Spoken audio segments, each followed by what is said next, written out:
নমস্কার বন্ধুরা, সবাই কেমন আছো? আশা করি সবাই ভালো আছো।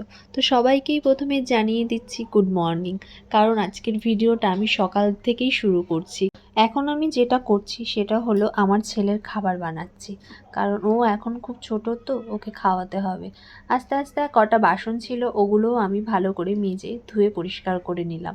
তারপরে বাসনটা মাজা হয়ে যাওয়ার পরে একটু কাজ ছিল, ঘরটাও ভালো করে মুছে নিলাম। এদিক ওদিক চারিদিকে নোংরাগুলো সব পরিষ্কার করতে হয়। সকালে উঠে মেয়েদের আর কি কাজ? সবাই ভাবে মেয়েদের সংসারে কোনো কাজ থাকে না, তারা সারাদিন বাড়িতে বসে কি করে না করে শুধু মেয়েরাই জানে। ঘরটা মুছে আমি বসে পড়লাম ছেলেকে খাওয়াতে। ছেলেকে এখন খাওয়াচ্ছি, খাবারটা তখন তৈরি করেছি কারণ ওর খাবারটা তখন খুব গরম ছিল, তাই আমি ওকে তখন না খাওয়াতে পারিনি। তাই ভাবলাম আগে কাজটা কমপ্লিট করে নিই, তারপরে ওকে খাওয়াবো। কিন্তু খাওয়াতে বসলেই না ও এতটাই দুষ্টুমি করে, লাফিয়ে লাফিয়ে উঠে পড়ে, ঠিক করে খাওয়াতেও পারি না। ও খেতে চায় না ঠিক করে, এতটাই দুষ্টু করে খাওয়ার সময়। আবার খাওয়ানো হয়ে গেলে আনন্দতে আত্মহারা। দেখো, খাওয়ানোর পরে ওর হাসিটা একবার দেখো, এত এত দুষ্টু হয়েছে। এখনই দেখবে তাই তাই তাই শুরু করে দেবে আমার সাথে।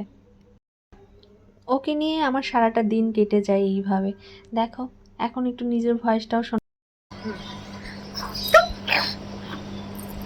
তাই তাই তাই তাই তাই তাই তাই তাই তাই তাই তাই তাই মামা বাড়ি যাই। হ্যালো, তাই তাই তাই তাই।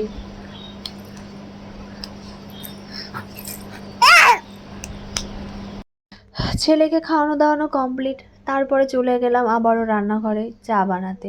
কারণ ছেলের খাবার জোগালে হবে, সবার জন্যও তো খাবার তৈরি করতে হবে, নিজেরও তো খেতে হবে। তারপরে চা বানিয়ে চলে গেলাম সবার সাথে চা খেতে। তারপরে একটু আমিও চা খেয়ে নিলাম। তো সবার সাথে গল্প করতে করতেই সকালবেলা আমরা চাটা খাই। তারপরে এইদিকে আবার নিলয়বাবু বলছে যে ম্যাগি খাবো। তো তাকে আবার এই যেই সেই ম্যাগি করে দিলে হবে না, তাকে করে দিতে হবে ভাজা ভাজা ম্যাগি। তাই আমি ওকে আবার একটু ভাজা ভাজা ম্যাগি বানিয়ে দিলাম। এদিকে ও ভাজা ভাজা ম্যাগি দেখে কত খুশি। এদিকে আমার বাবান সোনা ঠাম্মির সাথে জড়িয়ে ধরে শুয়ে আছে। তারপরে ছেলেকে আমি ঘুম পাড়িয়ে নিলাম, ঘুমটুম পাড়িয়ে আমি চলে গেছিলাম স্নান করতে। তো আমার স্নান করা কমপ্লিট, স্নান ধান করে এসে আমি চুলটাকে ভালো করে আঁচড়ে নিলাম, আঁচড়ে একটু সিঁদুর পরে নিলাম। তারপরে আমি চলে গেছিলাম পুজো করতে। হ্যাঁ, পুজো বসে গেছি। এদিকে আমি ক্যামেরাটাকে ফ্রন্ট ক্যামেরা করেছিলাম, তাই আমার সব কিছু উল্টো লাগছে। তো আমি ঠাকুর পুজো করছি। এটা আমাদের একটা সিংহাসন, এখানে আমাদের শ্রী গুরুদেব আছে, আর এটা হলো আমাদের মা লক্ষ্মী। তো মা লক্ষ্মীকে রেডি করিয়ে আমি এদিকে পুজো করে ঘরটা বসিয়ে নিলাম, কারণ আজকে ছিল বৃহস্পতিবার। তো আমার পুজো করা কমপ্লিট।